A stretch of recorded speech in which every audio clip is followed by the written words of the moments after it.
bom dia, boa tarde, boa noite, quiçá boa madrugada, independente do horário que você esteja assistindo a esse vídeo. Está começando mais um Psi Explica e hoje vamos falar sobre anorexia. Mas antes de começar o vídeo, eu peço que se você não é inscrito no canal, se inscreva, já deixa o seu like, comenta aqui, compartilha, me segue nas redes sociais e vamos para a explicação.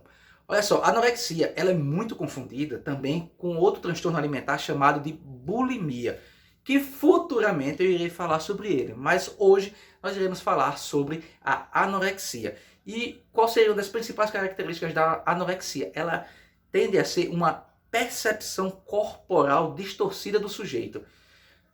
Mas o que é isso? Bom, a percepção corporal distorcida é quando eu me olho no espelho, porém aquela imagem que está ali é totalmente diferente da imagem que está aqui. Ou seja, eu posso estar magro, mas ao me olhar no espelho eu sempre me verei gordo. Ou seja, a percepção daquela imagem ela está alterada em minha mente. Por mais que meu corpo esteja no padrão que eu poderia desejar, eu não consigo vê-lo nesse padrão, porque essa imagem, essa percepção do meu corpo que está sendo jogada ali, ela está distorcida, ela está quebrada, vamos assim dizer, numa linguagem mais popular. Logo, nesse momento, se está quebrada, se está distorcida, eu me vejo de uma forma completamente diferente. E o principal ponto da anorexia é o corpo. Lógico, né? O corpo. E não há, como eu falei, não há uma conexão, não há um vínculo que ligue a imagem que está ali no espelho com a imagem que está na psique. Quando isso não é conectado, eu sofro porque é como se fosse um estranho naquele espelho. Aquele espelho dali não está a minha figura, não está eu naquele espelho. Quem eu estou vendo ali não sou eu, é outra pessoa, é uma pessoa que mostra tudo que eu não quero ser. É justamente essa distorção. E isso leva a uma fragilidade egóica, como também a fragilidade egóica pode levar a uma anorexia. E essa fragilidade em relação à aceitação do corpo faz que esse sujeito ele termine sofrendo.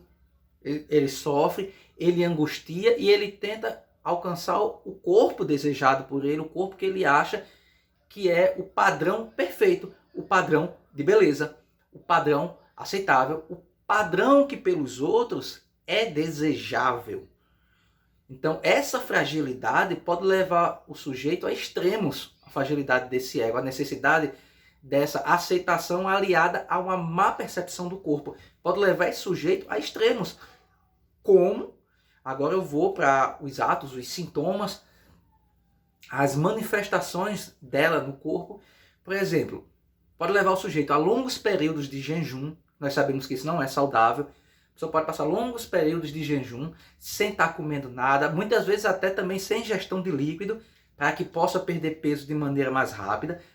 Aliado a isso, uma hiperatividade, o sujeito está sempre hiperativo, gastando energia, fazendo muitas atividades físicas em exagero, e aí esse sujeito ele se bota sempre em atividades que vai fazer ele suar, que vai fazer ele cansar, que vai fazer ele perder calorias, e essas atividades aliadas a um jejum, a pouca ingestão de comida ou nenhuma, que na maioria das vezes chega a ser realmente nenhuma, em casos mais extremos chega ao ponto de nenhuma, e também a questão da ingestão de água.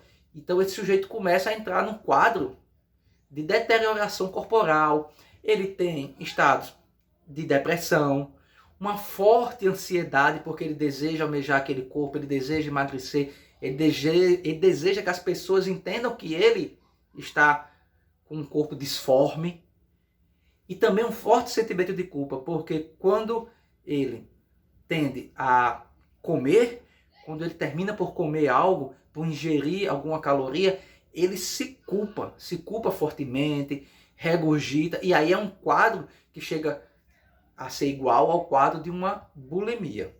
Mas, como eu falei, esse assunto de bulimia eu estarei trazendo para vocês em outro vídeo mais tarde, não agora.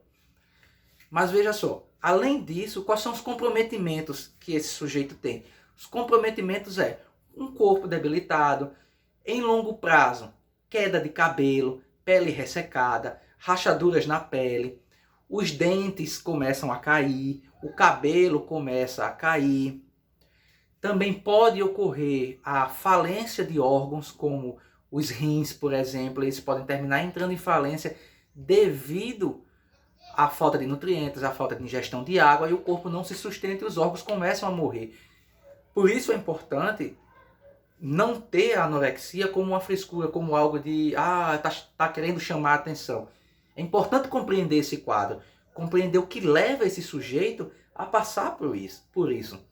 E outra, essa pessoa, ela precisa ser situada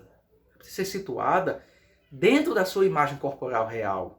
Daí o processo de psicoterapia, ele é importante, porque essa pessoa, como eu disse, ela está disforme. Ela não está conforme esse corpo. Ela o interpreta de maneira diferente. Então, nós temos que situar a pessoa dentro de seu próprio corpo. Nós temos que levar a pessoa a se enxergar dentro daquela imagem do espelho.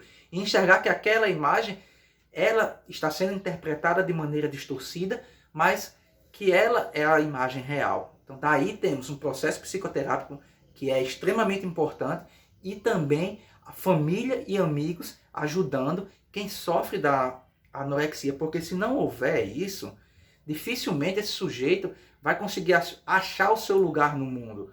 E tudo isso, primariamente, nós fazemos a partir de quê? A partir de um discurso, é a partir da palavra, é a partir de colocar o sujeito como tal, não só como sujeito, mas um sujeito que tem um corpo, e um corpo que existe, mas está sendo mal interpretado.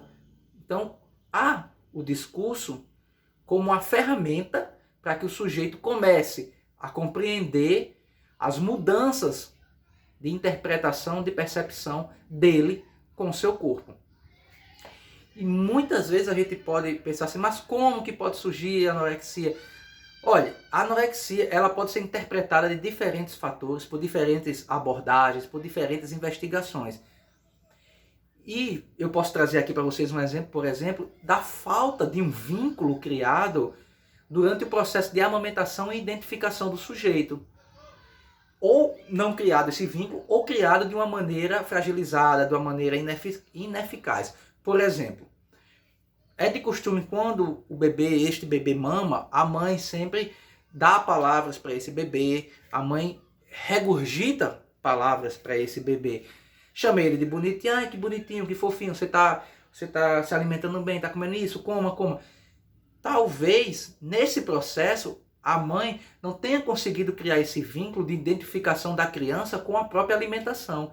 E isso, durante o processo de maturação psíquica da criança, pode ter causado uma brecha, uma falta, um buraco, que essa criança tenta preencher mais tarde, através de uma supressão dessa angústia. Eu não sei, me falta algo. E esse algo, inconscientemente, está ligado à alimentação. Então, será que é o corpo? Então, essa imagem não foi bem projetada porque a mãe não jogou essa imagem, não identificou a criança de maneira correta durante esse momento primário. E aí, a psicoterapia, ela vai propiciar que essa pessoa, ela reinterprete, ela ressignifique, ela consiga obter isso que foi perdido, isso que foi faltado, para que assim ela consiga firmar em si a sua imagem, a sua identidade, sobretudo, pessoal, a sua identidade corporal e a identificação com o espelho, para que ela entenda que a identificação, ela sim, vem do outro, o outro também nos identifica, mas é importante que nós consigamos sozinhos saber quem nós somos e saber qual é a nossa imagem. Se você chegou até aqui, gostou do vídeo, já sabe, deixa o seu like se ainda não deixou, se ainda não é inscrito no canal até agora, se inscreve no canal, ativa o sininho para mais notificações e, minha gente, você já sabe, valeu, falou e até mais.